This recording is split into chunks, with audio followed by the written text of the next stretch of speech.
Okay, thank you. As I've been informed that there is a working committee meeting today to start the path of remedying the breaches that have happened from the Registrar of Political Parties. So that's happening today.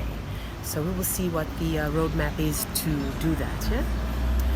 As I understand it, what needs to happen is that the management board members need to be appointed and the list forwarded to the supervisor of elections. That's what I understand is supposed to happen. Just from my legal point of view, after I had watched the supervisor's press release, that needs to happen next, because I think the contention was that both meetings didn't meet the quorum because the management board members were not a confirmed list. According to him, he didn't receive that. So that needs to be done, which will mean that the AGMs for the constituencies will need to happen so that they can be regularized, and then they will then appoint a member of the management board from the constituencies. Under the Constitution, there are 28 constituencies, and then there are 3 caucus reps from Parliament. There are 3 youth reps, there are 3 women's reps, and then you have, of course, the executive, the president, the vice presidents, and the party leader. So that number in total, really it's the constituencies that have to do their AGMs, along with, I believe, the youth, I think, but it's really the constituencies which is going around the country. So the working committee will meet today to map that out.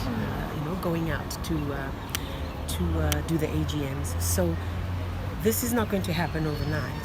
They have to be all of Fiji. So I foresee that the working committee will have to deal with a time frame looking at a few weeks. So as a member of Parliament, I will just have to be patient, and I will just have to comply with the Registrar of Political Parties and his decisions. I respect it. For me, as a suspended member of Parliament, firstly, I just want to apologize to all our supporters and voters who rely on us to be their voice in Parliament.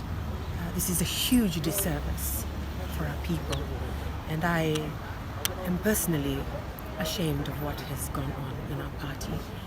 However, I want to assure our voters and supporters that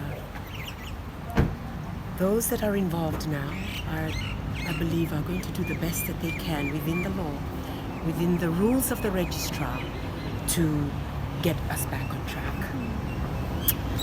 I want to ask our supporters and voters and all of Fiji to bear with us as we go through this period of I call it darkness for the party.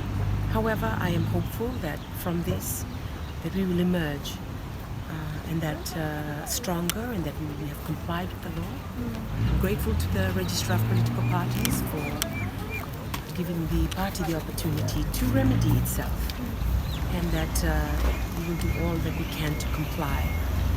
I, in the meantime, plan to, and I've already started my work, community work, which has been happening since the COVID lockdown and the restrictions.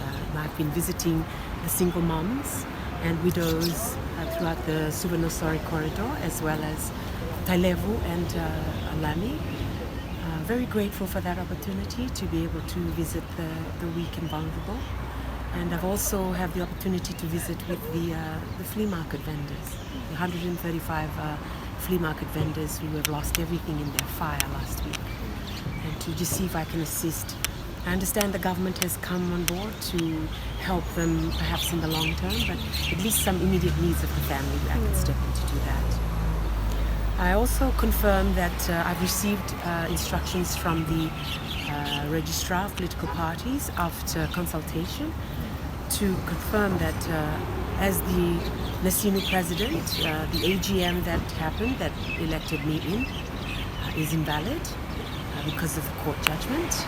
And I'm grateful for that confirmation. So the Nasinu constituency will have to have its AGM again. So this will be in addition to everyone else that's having their AGM. So again, I ask our supporters here and abroad, I understand it is disappointing, but please do have hope. We will come out of this stronger, and it is my personal plea to all my colleagues, members of parliament, to all those that are involved in the party right now, to come together and to talk to each other and to work out ways. Everything is about talanoa, it's about negotiation and compromising, because we really are here at the end of the day for our people. So do these AGMs have to happen within the 60-day period? Yes, these AGMs for the constituencies have to happen within this 60-day period. And so we'll see what the working committee comes up with in terms of the time frame that will be given to rectify this, to do this.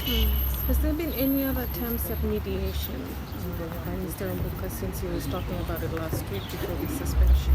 I'm not personally aware of that, if there was any attempts by the party leader. However, I do support him as our party leader in the efforts that he's making.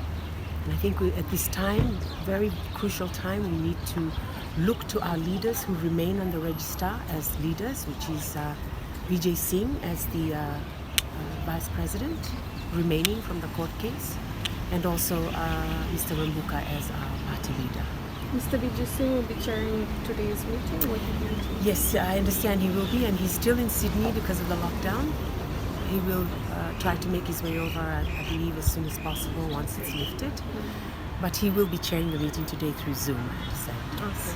And since Mr. Salim said he's the only member that's still registered. He's the only, yes, Vice President. Vice President. Registered, yes. And that's been accepted by the other faction of Sodelpa that was disputing. I'm not sure what they have accepted. I can't speak for them, but I can confirm that the registrar and the supervisor, Mr. Salim, has confirmed Vijay Singh as the rightful authority to be dealing with remedying the breaches during this period.